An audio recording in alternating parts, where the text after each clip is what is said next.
I've moved on from quite a lot of things. I've moved on from a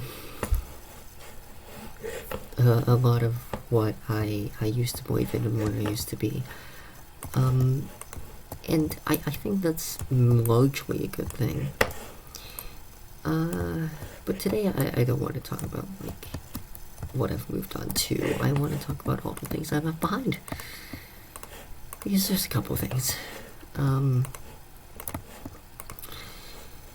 So sit back, relax, and I'm gonna talk about the things I left behind.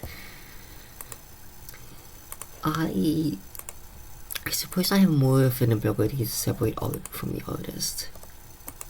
And not to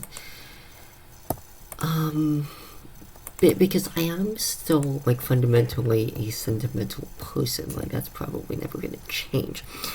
But I don't really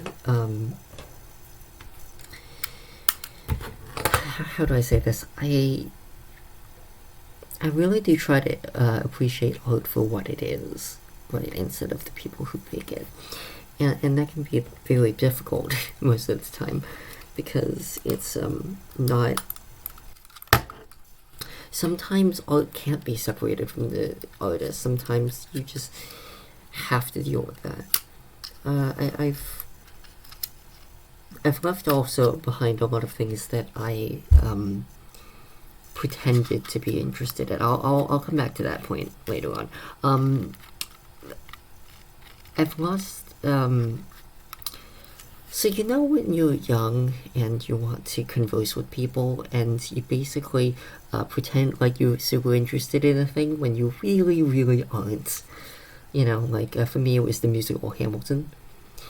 Not that I think the musical is bad or anything, it's just that it was only like a few songs that I really ever got into. And I don't know, I really didn't get into like how the stage production was done or any of that kind of thing. It was really more something that I could talk about just so that people would like me, I guess, in some weird, strange way. I don't know. It's so I pretended like I liked Hamilton the musical.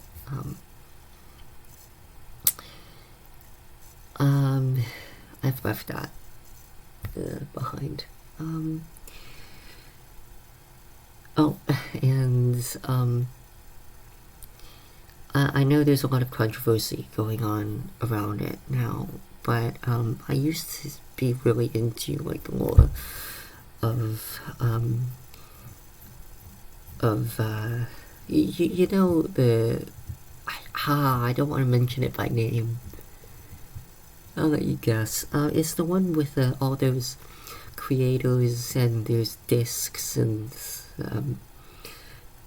someone getting hit by a train and in prison and lots of Greek mythology references. I'm sure you know what I'm talking about.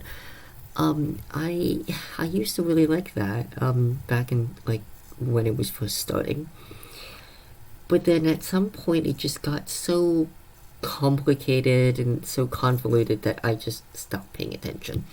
And now I feel like it's been not so much as politicized, but just because if someone in there is problematic, right, someone in this group of people is problematic, then there's kind of pressure to kind of stop connecting with all of it as a whole. And I'm not entirely sure how I think about that, because on the one hand, sure, that's a valid approach, but on the other hand, no. I don't know. It's a whole thing right now. I used to have a flag of one of the countries along with all of my other pride flags. Little, like, a small thing on a post-it note, like, drawn out. I think you can see it in some of the background shots sometimes. They were posted on my whiteboard. I don't have those anymore. I left those in a box somewhere, and now I just have my whiteboard on a... I can't to speak, unobstructed. So, I'd like to say I've left behind most of my skittishness or uncomfortableness or my anxiety, or wouldn't we all like to say that? Wouldn't we all like to say that we moved on from our various mental ailments? But no, of course that's not true. Of course I haven't left that behind, because believe me, if I could, I would. But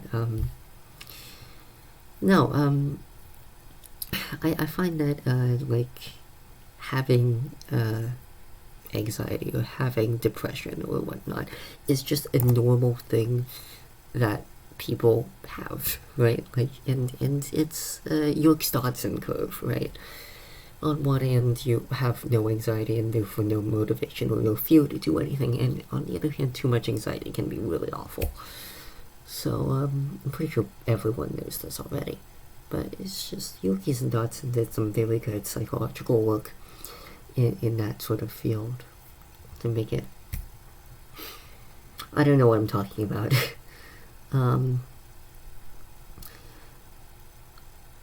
This is something I probably will talk about more later on. But I used to have sort of a superiority complex. The idea that I knew best.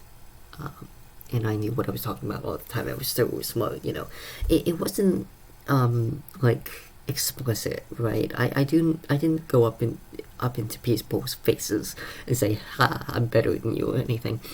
But it was more in the subtle way that I communicated myself and behaved myself around other people that I can really only recognize now, several years on.